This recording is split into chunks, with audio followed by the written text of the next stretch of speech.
मित्रांनो, ठरलं तर मग या मालिकेच्या आजच्या भागामध्ये अस्मिता आणि सायली या दोघीही आता अर्जुनविषयीच बोलत असतात। सायलीने अस्मिताला सांगितलेलं असतं की हे आजकाल ना माझ्याकडे दुर्लक्ष करतात। त्यावेळी आता अस्मिता म्हणते, मग एक काम कर, तुला तुझ्यामध्ये बदल हा करावाच लागेल सायली। त्यावेळी आता सायली म्हणते, हो पण कसा? कारण यांनी कामासाठी सुद्धा दुसऱ्या कोणाकडे पाहिलेलं मला अजिबात आवडणार नाही। मग आता तुम्ही जे सांगितलंय ना तो बदल करणं सुद्धा मला शक्य नाही आहे, असं सायली सांगते। तेव्हा अस्मिता म्हणते, अगं का? अगं असं मेकअप वगैरे नको करू, परंतु अशा काकूबाईसारख्या साड्या घालणं तरी बंद कर ना निदान। तू त्याऐवजी लेटेस्ट फॅशनचा ड्रेस घाल ना। तू त्या दिवशी डेटवर जाताना घातला होता ना तसा ड्रेस। सायली म्हणते, हो मला ते जमेल तसं ड्रेस घालायला। मग अस्मिता म्हणते, हो चालेल, जरा हेअरस्टाईल सुद्धा तू आता चेंज कर। मग सायली म्हणते, अस्मिता ताई अशा वेगळ्या हेअरस्टाईल करायला मला नाही हो जमणार। तेव्हा अस्मिता म्हणते, हो का?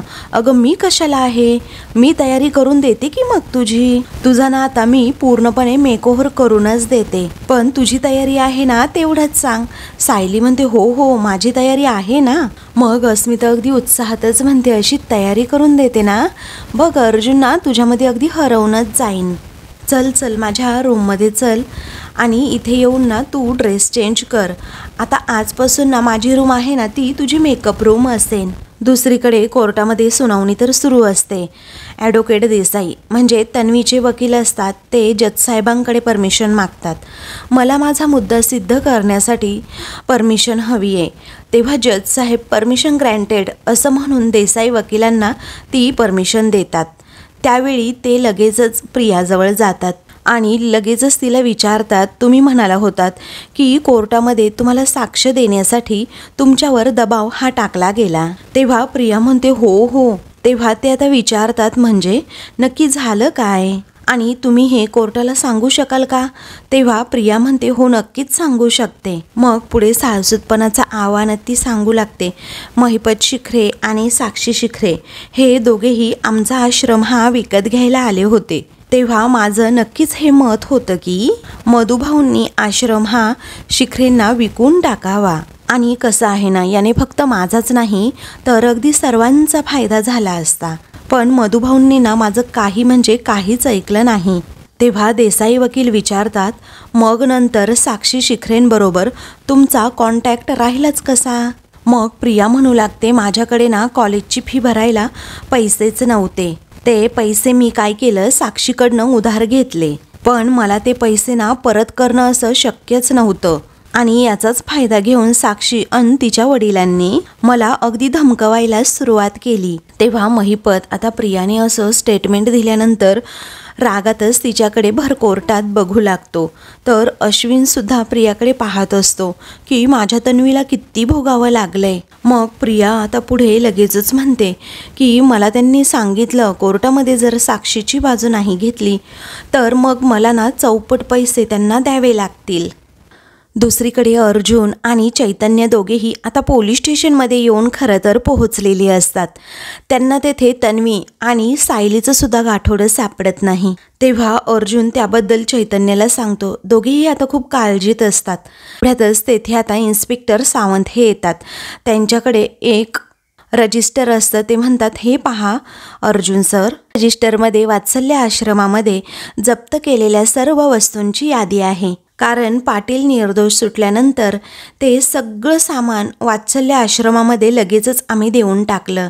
तेव्हा अर्जुन ते रजिस्टर आता पाहू लागतो। तेव्हा अर्जुन ते रजिस्टर जेव्हा चेक करू लागतो ना, तेव्हा त्याला समजतं की आश्रमामधून फक्त 18च गाठोडी जप्त केली होती। अर्जुन म्हणतो, हे कसं शक्य आहे? ती गाठोडी ना पूर्णपणे 20 असतात आणि त्यातली नेमकी 2 गायब असतात, ते म्हणजे सायलीचं आणि दुसरं म्हणजे प्रियाचं। दुसरीकडे प्रिया आता लगेचच म्हणू लागते की जज साहेब, मी तुम्हाला आत्ता सांगते, मला ना हे सगळेजण जीवे मारण्याची धमकी देऊ लागले. तेव्हा महिपत आता भर कोर्टामध्ये उठतो आणि ही खोटारडी पोरगी आहे, खोटारडी पोरगी आहे असं मोठ्या मोठ्याने ओरडू लागतो. अरे पैशासाठी नाही, अगदी स्वतःच्या बापाला विकू शकते अशी औलाद आहे ही, असं म्हणून महिपत तिची चांगलीच खरडपट्टी भर कोर्टात काढतो. तेव्हा जज साहेब आता महिपतला शांत बसायला सांगतात. तरीही महिपत म्हणतो, अहो जेलमधून सुटण्यासाठी ना तिची ही सगळी नाटकं सुरू आहेत. तुम्ही विचारा ना जरा तिला, कारण मी कधी हल्ला केलाय तिच्यावर आणि कधी तिला धमक्या दिल्या, विचारा विचारा. तेव्हा आता लगेचच प्रिया म्हणते, हो हा खोटं बोलतोय, खोटं बोलतोय. तेव्हा जज साहेब म्हणतात, मिस्टर महिपत, तुम्ही ना जरा शांत राहा, कारण तुम्हाला बोलायला ना वेळ दिला जाईल, अन्यथा कोर्टाची शांतता भंग केल्याबद्दल तुम्हाला शिक्षा सुद्धा सुनावली जाऊ शकते. तेव्हा महिपतचे वकील उठतात आणि महिपतला म्हणतात, महिपतराव अहो काय करताय, जरा शांत बसा खाली. तेव्हा महिपत आता गुपचुपच खाली बसतो, पण तो रागातच आता प्रियाकडे बघत असतो, कारण त्याला माहीत असतं ही प्रिया ना एवढी भामटी आहे, जेलमधून सुटण्यासाठी ही अगदी कोणत्याही थराला जाऊ शकते. इकडे अर्जुनचं डोकं अगदी चक्रावून गेलेलं असतं. तेव्हा चैतन्य विचारतो, अर्जुन हे कसं शक्य आहे रे, कारण कुसुमताई काय म्हणाल्या होत्या की मधुभाऊंनी स्वतः आश्रमात आल्या गेल्यांची 20 गाठोडी बनवली होती. अर्जुन म्हणतो, अरे तेच तर मी म्हणतोय, आणि इथे दिलेल्या लिस्टमध्ये तेच लिहिलंय की 18 गाठोडी ना पोलिसांनी परत आश्रमामध्ये दिली आहेत. तेव्हा चैतन्य म्हणतो, म्हणजे जेवढी गाठोडी आश्रमामधून पोलीस स्टेशनमध्ये आली तेवढीच परत गेली, बरोबर ना, म्हणजे कुठलंच मागे राहिलं नाही किंवा गहाळ सुद्धा झालेलं नाही. तेव्हा अर्जुन म्हणतो, याचा अर्थ कळतोय का तुला चैतन्य, अरे 20 पैकी फक्त 18 गाठोडी ना पोलिसांच्या ताब्यात आली, कारण सायली आणि तन्वी या दोघींचीही गाठोडी कधी पोलीस स्टेशनच्या आतमध्ये ना आलीच नाही, कारण कोणीतरी ती गाठोडी ना तपासणीच्या अगोदरच गायब केली. पण या मागचा नक्की सूत्रधार कोण असू शकतो, हाच अर्जुन आणि चैतन्याला आता पडलेला प्रश्न असतो आणि ते दोघेही त्याबद्दलच विचार करत असतात. इकडे सुमन एकदम शांतपणे बसलेली असते. तेव्हा रविराज तिला म्हणतो, सुमन हे बघ, अगं घाई गडबडीत तू स्वतःला जखम करून घेतलीस, हे प्रतिमाने मला सांगितलंय. अगं गेले काही दिवस मी ऑब्झर्व करतोय की तू खूप घाबरलेली आहेस, कारण तुझ्या मनामध्ये नक्की असं काहीतरी आहे की जे तू आम्हा दोघांनाही सांगत नाहीयेस, बरोबर ना सुमन. तेव्हा सुमन म्हणते, नाही हो भाऊजी, असं काही नाहीये. तेव्हा प्रतिमा म्हणते, बघा मी तुम्हाला म्हणाले ना, कारण सुमन ना काही कबूलच करायला तयार नाहीये. मग आता लगेचच ती सुमनला म्हणते, सुमन तुला सांगू, तुला खूप त्रास होतोय आणि हे दिसतंय अगं आम्हाला, फक्त तो कसला त्रास आहे ना हेच मला कळत नाही. मग आता रविराज म्हणतो, ठीक आहे सुमन, मी ना तुला आता थेटच विचारतो, मला सांग नागराजचं वागणं तुला खटकतंय का. अर्थात त्याचं वागणं ना सगळं काही खटकण्यासारखं असतंच, पण यावेळी ना नक्कीच असं काहीतरी घडलंय की जे तुला ना सहन होत नाहीये आणि नेमकं तेच तू आमच्यापासनं लपवतीयेस. आता हे बघ सुमन, तो जर चुकीचा वागला असेल ना तर आम्ही दोघेही अगदी तुझ्या पाठीशी ना उभे राहू, त्याच्या कधीच नाही, असंही रविराज प्रामाणिकपणे सांगतो. तरीही सुमन काही बोलत नसते. तेव्हा लगेचच प्रतिमा म्हणते, सुमन जर तू काही बोललीच नाही तर आम्हाला समजणार कसं ग. पण नागराजच्या भीतीमुळे ना ती खरंच काही बोलतच नसते. तर दुसरीकडे अर्जुन चैतन्य आता ऑफिसमध्ये आलेले असतात. तेव्हा चैतन्य आता फोनवर बोलत असतो. फोनवर बोलून झाल्यानंतर तो आता खुर्चीवरच असा हात जोरात मारून घेतो. अर्जुन विचारतो, काय झालं चैतन्य. तेव्हा चैतन्य म्हणतो, अरे तू मला विचारायला सांगितलं होतं ना तन्वीच्या विरोधी वकील आहे कोण. मग आता कोण आहे माहिती आहे का, तो ॲडव्होकेट देसाई आहे. तेव्हा अर्जुन विचारतो, काय ॲडव्होकेट देसाई. अरे आपल्या मित्रांपैकी जर एखादा असताना तर आपल्याला थोडं बोलता तरी आलं असतं, परंतु हा देसाई वकील काय आपलं ऐकून घेणार आहे का आता चैतन्य. त्यात तो कधीच नीट बोलत नाही.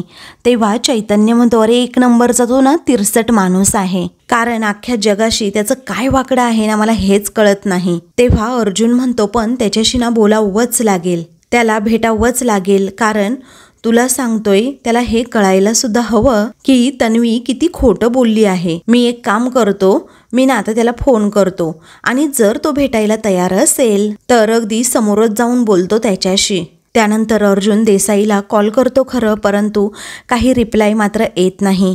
अर्जुन म्हणतो ठीक आहे, नाही आला तर नाही येऊ दे, आपण याची ना फक्त पॉझिटिव्ह बाजू बघू. देसाई एवढा स्ट्रिक्ट आहे ना की तन्वीला कोर्टाकडून माफी मिळवून देण्यासाठी जबरदस्त विरोध करेलच. दुसरीकडे सुमनला सुद्धा आता आपलं मन मोकळं करायचं असतं आणि रविराज प्रतिमाने तसा विश्वास दिलेला असतो की आम्ही दोघेही तुझ्या बाजूने आहोत, त्यामुळे ती बोलू लागते.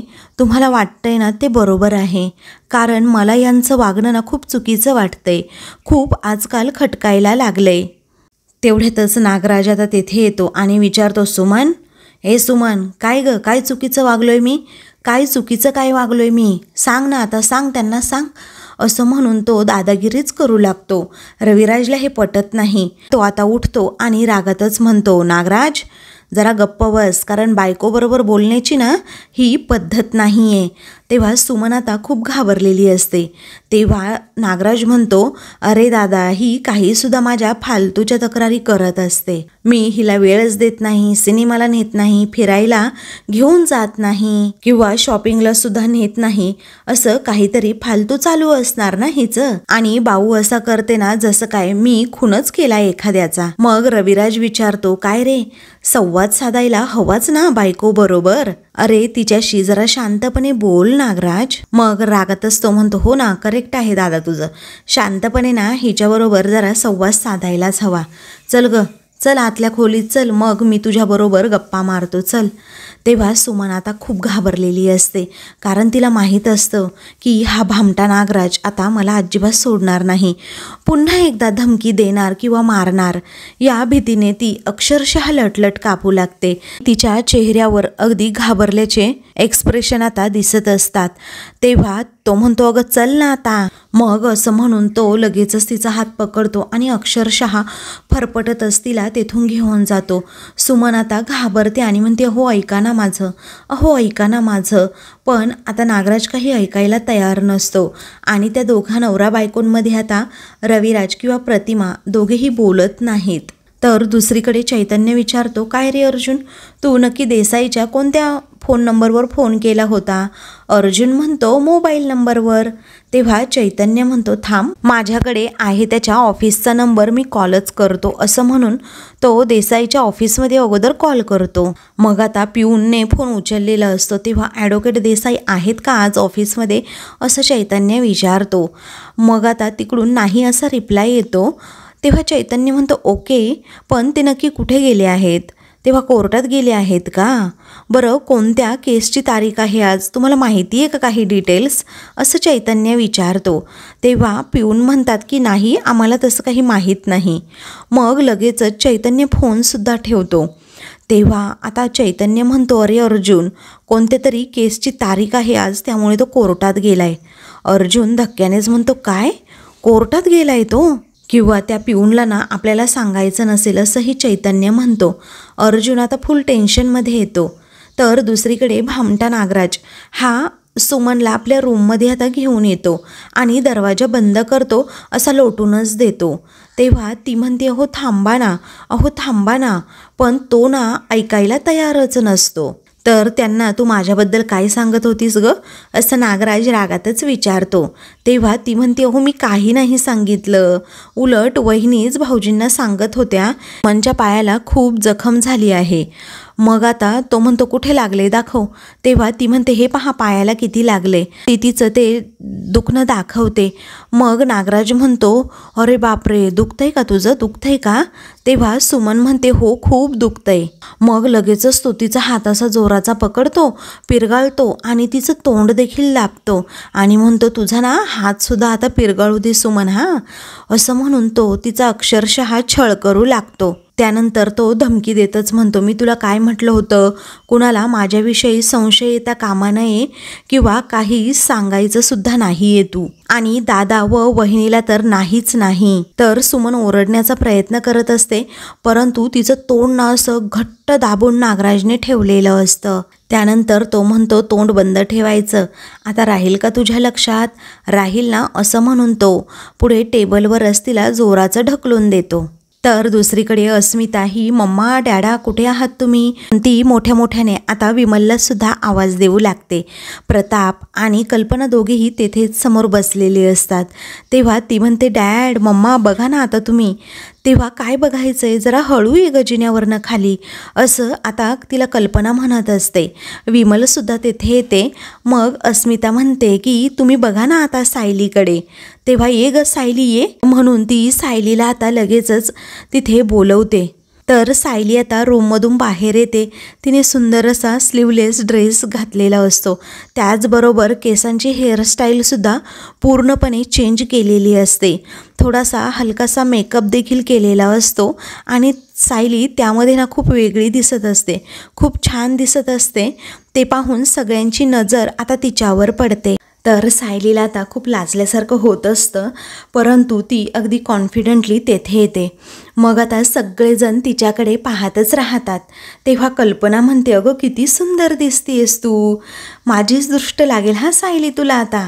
विमल म्हणते की नाही वहिनी, तुमची कशी दृष्ट लागेल, परंतु थोड्या वेळाने ना मी सायलीताईंची दृष्ट नक्कीच काढेन हा. तेव्हा प्रताप विचारतो, काय ग कल्पना, हे ते मेकओव्हर वगैरे आहे का? तेव्हा कल्पना म्हणते, हो तेच आहे. पुढे प्रताप म्हणतो, सायली खरंच तुझ्यावर नाही खूप खुलून दिसते, तू खूप छान दिसतीयस. तेव्हा कल्पनासुद्धा पुढे जाते. तिच्या चेहऱ्यावरून असा प्रेमाने हात फिरवते आणि म्हणते, तुला सांगू तू खूप सुंदर आहेस मुळात, पण हे नवीन रूप ना अजून सुंदर दिसतंय अगं, असं म्हणून ती तिची दृष्टसुद्धा काढते. तेव्हा सायली म्हणते, आई याचं सर्व श्रेय ना अस्मिता ताईंना जातं. मग अस्मिता म्हणते, नाही आहे सायली, अगं हे सगळं क्रेडिट ना तुझ्या रूपाला आहे, मी ना तुला फक्त काही टिप्स दिल्या एवढंच. मग त्यावेळी प्रताप म्हणतो, आता जर अर्जुन आला ना तर बायकोच्या ना पुन्हा एकदा प्रेमात पडेन. त्यानंतर आता अर्जुन आल्यावर कशी त्याची विकेट पडते ना ते बघूयातच, असं अस्मिता म्हणते. तेव्हा आला आला अर्जुन आला असं म्हणून आता सर्वजण अर्जुनची रिॲक्शन सायलीला पाहताच नक्की काय आहे हे बघायचं असतं आणि त्यासाठी ना सगळेच जण एक्सायटेड असतात. पण अर्जुन आपल्या फोनमध्येच खूप बिझी असतो आणि तो फोनवर बोलत बोलत घरातील सगळ्यांकडे दुर्लक्ष करत तसाच आपल्या रूममध्ये जायला निघतो. तेव्हा सायली मात्र खूप लाजत असते, पण जसा तो तिच्याकडे सुद्धा दुर्लक्ष करतो त्याचं लक्षच नसल्यामुळे ना आता सायलीचा चेहरासुद्धा पडतो. बिचारी एकदमच नाराज होऊन जाते. तेव्हा सगळेजण अगदी चिंतेत असतात, काय झालं असेल अर्जुनना. मग सायली मनात विचार करते, हो ठीक आहे ना यांचं लक्ष असेल कामात, पण माझ्या नव्या रूपाकडेही यांचं लक्ष गेलं नसेल का, किंवा यांचं माझ्यावर पूर्वीसारखं प्रेम राहिलं नाहीये का, असं ती आता मनातच म्हणत असते. तेव्हा कल्पना म्हणते, हा अर्जुन सुद्धा ना कधी कधी ना खूप वेड्यासारखा वागतो हा. मग आता सायलीला ती समजावते, हे बघ तू असं मनाला लावून नको घेऊस हा. तेव्हा प्रताप म्हणतो, अगं पण याला काही अर्थ आहे का कल्पना, आता मला सांग कल्पना, तू जराशी वेगळी तयार होऊन माझ्यासमोर आली असतीस आणि मी तुझ्याकडे दुर्लक्ष करत असाच वर निघून गेलो असतो तर तुला चाललं असतं का. तेव्हा कल्पना म्हणते, अजिबातच नाही. तेव्हा प्रताप म्हणतो, मग तू सायलीला काय समजावतीयस, जा तू जा आणि आपल्या मुलाचे ना जरा कान उपट. तेव्हा सायली म्हणते, जाऊ देत बाबा, काही हरकत नाही, ते चैतन्य भाऊजींबरोबर कामाबद्दल बोलत होते ना आणि म्हणूनच त्यांचं लक्ष सुद्धा गेलं नसेल, असं म्हणून सायली खरंच खूप उदास होते. अर्जुनची पुन्हा पुन्हा बाजू घेऊ लागते. तेव्हा अस्मिता म्हणते, सायली तू त्याची आता बाजू घेऊ नकोस हा, कारण तो चुकलंय. मम्मा डॅड तुम्ही ना त्याला चांगलंच ओरडा आता. तेव्हा सायली म्हणते, नको ना खरंच नको. अस्मिता म्हणते, पण त्याची खोड मोडायला हवी ना सायली. तेव्हा प्रताप म्हणतो, हो बरोबर आहे, नाहीतर काय बायकोशी असं कोणी वागतं का. तेव्हा सायली अजूनच उदास होऊन जाते. तेव्हा अस्मिता पुन्हा एकदा तिला समजावते, अगं सायली तू अजिबातच काळजी करू नको, कारण अर्जुनला ना आम्ही बरोबर आता सरळ करतो. तेव्हा प्रताप सायलीला एक आयडिया सांगतो की आता अर्जुन जर खाली आला ना तू अगोदर एक काम कर, तो आल्या आल्या ना त्याची गंमतच कर, जरा लपून बस कुठेतरी, मग बघूच आपण काय करतो तो. तेव्हा अस्मितालाही हा प्लॅन खूप आवडतो. मग विमल विचारते जर अर्जुन दादा चिडले तर. तेव्हा कल्पना म्हणते काहीही हरकत नाही, त्याला चिडू दे की जरा. आणि हे बरोबर बोलतायत, अर्जुनला ना जरा सायलीला आता शोधू देतच. अस्मिताच्या डोक्यात वेगळीच काहीतरी आयडिया येते आणि त्याबद्दल ती सर्वांना आता सांगू लागते. तर इकडे अर्जुन फोनवर बोलत असतो आणि त्यानंतर तो फोन ठेवतो आणि म्हणतो अरे बापरे, कमाल आहे, कारण सायली अजून कॉफी घेऊन कशी नाही आली. मग आता तो मोठ्यानेच म्हणतो बायको अगं वर ये कॉफी घेऊन, तरीही सायलीचं काही प्रत्युत्तर येतच नाही. मग तो आता विचार करतो अरे बापरे, काही रिप्लाय नाही, पण नक्की घरात ती आहे की नाही, असं म्हणून तो रूम बाहेर जातो आणि बायको बायको करत असतो. इकडे कल्पना, अस्मिता आणि प्रताप तिघेही कॉफी पित असतात. अस्मिता हळूच म्हणते आला आला, तो आला आता. मग आता त्यानंतर तो अगोदर किचनकडे डोकावतो आणि म्हणतो बायको पण सायली आता नेहमीप्रमाणे तिथे नसतेच, तिथे असते फक्त विमल. तर कल्पना म्हणते विमल छान कॉफी बनवलीस हा तू, मस्त कॉफी बनवलीस. तेव्हा विमलने कॉफी बनवली, पण सायली कुठे आहे, बायको कुठे आहे, असं तो सर्वांनाच विचारतो. तेव्हा प्रताप म्हणतो आम्हाला तरी काय माहीत तुझी बायको कुठे आहे. तो जरा घाबरतो आणि म्हणतो मम्मा अगं सांग ना, कुठे गेली आहे सायली. तेव्हा लगेचच कल्पना म्हणते अरे बापरे, आम्हाला काय माहीत, असेल ती ना इथेच कुठेतरी. तेव्हा तो म्हणतो अगं नाहीये रूममध्ये आणि इथे पण, असं म्हणून तो सगळ्यांकडे आता बघू लागतो नेमकी सायली नक्की गेली कुठे. तर आता मित्रांनो पुढील भागामध्ये सायली आणि घरातील सगळेजण आता तिथे बसलेले असतात. तेव्हा सायली म्हणते आता गणपतीनंतर ना दसऱ्याची तयारी करण्याची वेळ आली. तेवढ्यातच प्रिया आणि अश्विन तेथे येतात. मग प्रिया म्हणते म्हणूनच मी आले आहे. तेव्हा सायलीच्या तळपायाची आगच प्रियाला पाहून मस्तकात जाते. रागातच ती म्हणते खबरदार जर माझ्या घरामध्ये पाऊल टाकलं तर, असं म्हणून प्रियाच्या सणसणीत ती कानाखाली मारते आणि म्हणते तोंड बंद ठेवायचं, एवढं होऊन देखील अगदी निर्लज्जासारखी तू माझ्या घरात आलीस. तेव्हा अश्विन आता लगेचच कायदा दाखवू लागतो आणि ती माझी बायको आहे असं म्हणणार असतो. तर सायली हाताचा इशारा करून ना त्याची अगदी बोलतीच बंद करते. आता लगेचच सायली प्रियाचा हात पकडते आणि तिला गेट बाहेर अक्षरशः अशी लोटून देते आणि म्हणते की कायद्याने तुझी सुटका केली असेल, पण या घरात राहण्याची परवानगी मी तर तुला देणार नाही, असं म्हणून प्रियाला सगळेजण हाकलून देतात. कल्पना आणि अस्मिता तिच्या बॅगा वगैरे सुद्धा फेकून देतात. तर आता अशाच मालिकेंचे पुढील भाग पाहण्यासाठी चॅनलला सबस्क्राईब करा.